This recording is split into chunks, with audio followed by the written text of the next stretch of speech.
നമസ്കാരം. പെൻഷൻ ഗുണഭോക്താക്കൾക്ക് സന്തോഷ വാർത്ത. ജനുവരി മാസത്തിൽ പെൻഷൻ ഗുണഭോക്താക്കൾക്ക് കൂടുതൽ ആനുകൂല്യങ്ങൾ എത്തിച്ചേരും. ഈ ചാനൽ നിങ്ങൾ ആദ്യമായി കാണുന്നവരാണെങ്കിൽ സബ്സ്ക്രൈബ് ചെയ്യുക, ലൈക്കും കൂടി ചെയ്ത് സപ്പോർട്ട് തരിക. സംസ്ഥാന സർക്കാർ പ്രഖ്യാപിച്ച ഡിസംബർ മാസത്തിലെ പെൻഷൻ തുകയുടെ വിതരണമാണ് ഇപ്പോൾ സജീവമായി നടക്കുന്നത്. വിവിധ സ്കീമുകളിലായി പെൻഷൻ തുക കൈപ്പറ്റുന്ന 27 ലക്ഷത്തോളം വരുന്ന ആളുകളുടെ ബാങ്ക് അക്കൗണ്ടുകളിൽ തുക സ്വീകരിക്കുന്ന ഗുണഭോക്താക്കൾക്ക് 200 രൂപ മുതൽ 500 രൂപ വരെയുള്ള കേന്ദ്രവിഹിതം മുടങ്ങിയിട്ടുള്ള ഗുണഭോക്താക്കൾക്ക് തുക എത്തിച്ചേരും.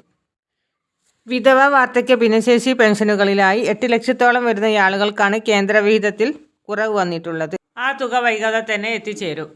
4 മാസത്തിലെ കുടിശ്ശികയായിരിക്കുന്ന 6400 രൂപ കൂടി വിതരണം ആരംഭിക്കുകയാണ്. ഈ സാഹചര്യത്തിൽ സാമൂഹിക സുരക്ഷാ പെൻഷനുകളുടെ അർഹത, വിതരണ നടപടിക്രമങ്ങൾ എന്നിവ സംബന്ധിച്ച് വിവിധ ഉത്തരവുകളെല്ലാം ക്രോഡീകരിച്ച് പുതിയ ഉത്തരവ് എത്തിച്ചേർന്നു.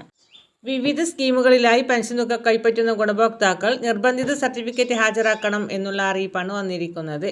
വിധവാ പെൻഷനുകൾ കൈപ്പറ്റുന്ന സ്ത്രീ ഗുണഭോക്താക്കൾ പുനർവിവാഹിതരല്ല, വിവാഹം കഴിച്ചിട്ടില്ല എന്ന സാക്ഷ്യപത്രം വാർഡ് അംഗത്തിൽ നിന്നും വാങ്ങി സമർപ്പിക്കണം എന്ന നിർദ്ദേശം ചില തദ്ദേശഭരണ സ്ഥാപനങ്ങൾ പുറത്തുവിട്ടിരിക്കുകയാണ്. എല്ലാവിധ സർക്കാർ അറിയിപ്പുകളും നിങ്ങളിലേക്ക് എത്താൻ ഈ ചാനൽ സബ്സ്ക്രൈബ് ചെയ്യുക.